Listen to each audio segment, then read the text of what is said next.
Good morning all. Okay, making this video for my friend Gunter VK2JAP. Primarily to show the keys that I've got because he asked me what keys I've got. So I've got a couple of straight keys, but I don't really like straight keys most, so I've got paddles primarily. So this is obviously the centerpiece, and I'm just using the radio as a it's not going away. I'm just using it as a tone generator or as a iambic key. So I first started off with this key here. I started off with a key off Amazon actually, but then I got this one. And this is my super duper 3D printed case for it. This weighs a ton, this key. It literally weighs an absolute ton. And it intentionally fits in there tight, so I'll just get it out, if I can get it out. There we go. So, I should see how much they weigh, but that weighs a fair bit. And that weighs more. That block of steel on the bottom weighs just heaps. I actually like the fact that it weighs a ton because it is just so solid when you sit it wherever you sit it. And the key thing to this is it's a solid state paddle. So if I connect it up, so it's got a microcontrol in it. I actually can't remember what sort of microcontrol is in it, but it's got a little power button on the side there. So you turn it on, and you should be able to see a bit of blue light under the bottom here. That little blue light means it's on. And I'll plug it into the radio. Eventually, there we go. It's just so nice to use. There's like literally no movement. It's got torque sensors in here, so like load sensors, like you have in a scale. And there's no moving parts, and it's just beautiful to use. I didn't get the single lever paddle. I've worked out that I don't like single lever paddles. I like a space between the dits and the dars. And you can adjust the settings on how sensitive it is, but it's just beautiful to use. It's so nice. Because it's got a microcontroller inside it, in this part here, this part at the bottom is just weight. If you have any stray RF in your shack, you'll actually affect the way it works. So for example, sometimes I'll be keying away and I've got an issue with stray RF in the shack at the moment, and I hold this down, da da da da da. But it sends di-da, di-da, di-da, di-da. It's the microcontroller inside of it playing up. And I emailed Nino, the guy who makes them, and he said, maybe you've got stray RF in the shack, which I subsequently worked out I do. So beautiful key, but it is electronic, so you need to make sure your shack's in good order.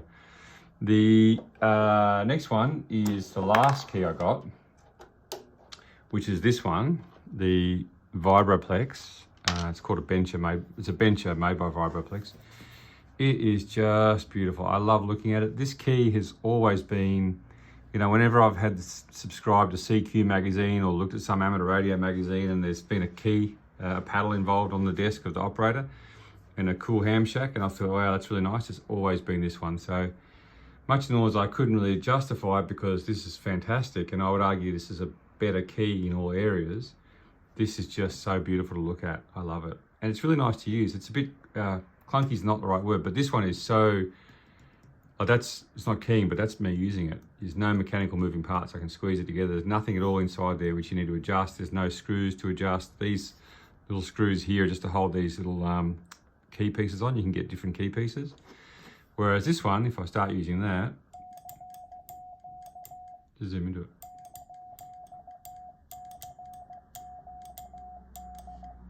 You see there, I just pushed it around unintentionally.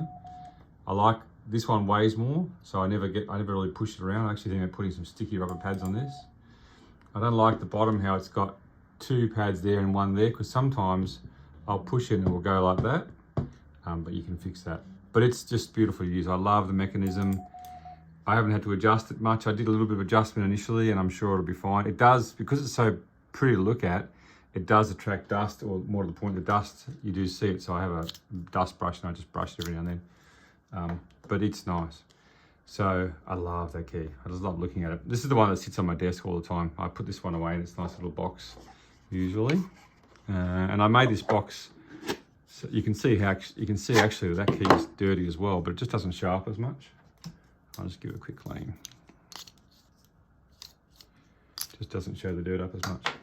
But I made this 3D printed case for it so that I could, because I used to go up and downstairs with it a lot, and just carrying it around, it's so heavy and so delicate. And so that's what I made for that. Actually, I'll put that over there. So my last one, no, this was actually the second. So yeah, so this one was actually the second key I bought. I bought this on the back of hanging out with James, VK2TER, when he was doing an activation, a soda activation up in his neck of the woods up near Terrigal Way. And he's got a Barmer key TP3. And he said to me, oh, I like the Barmer key TP2. It's small and micro, really good for activation. So here it is. So that is the key. It's tiny, right? So my hands are pretty big, but that's it in relation to the other one. It's really small. This is basically matchbox size, pretty much. This is, yeah, pretty much the size of a matchbox, I would say. Maybe a little bit longer, but that's it. And I love using this key. It's really nice to use. It's not as nice as the other keys, I suppose. It's a little bit more, I mean, you know, the bencher key is like the benchmark, no pun intended, of keys, I think. It's not a, yeah, I think it's fantastic. And the other key has no moving parts. This one you do have to adjust it here and here and here and here. But it's just beautiful to use. And then it comes with this also for field operation, which I love. So you just open this up like so. And you put this on your leg like so. So I often do this in the car when I'm sitting up top of Mount Corrie or wherever. I'll often have this just on my leg. Do that. And then the key, it's got rare earth magnets here, so it just clicks on. It's a bit short, that lead.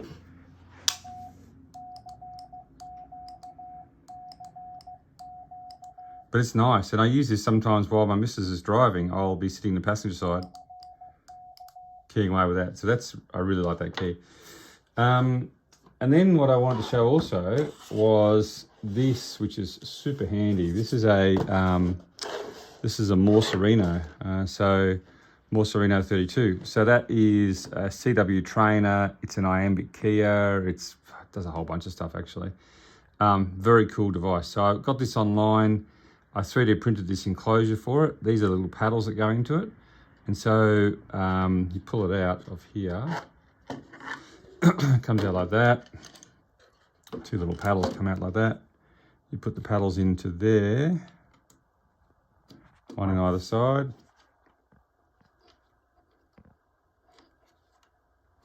Like that. Switch it on. Please wait.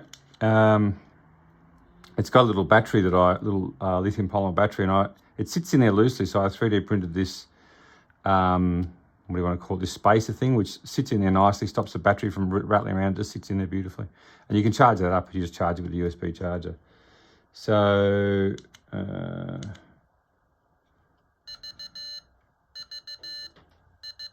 so that's very cool. This is I can't remember how to use it actually.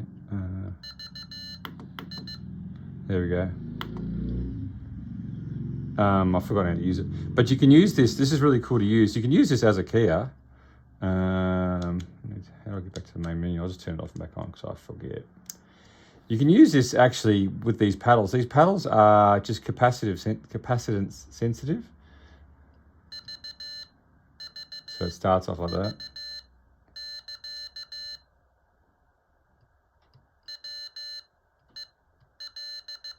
No, it's sending me stuff, and so what it does is it sends you call signs or words or whatever, and then you've got to send it back.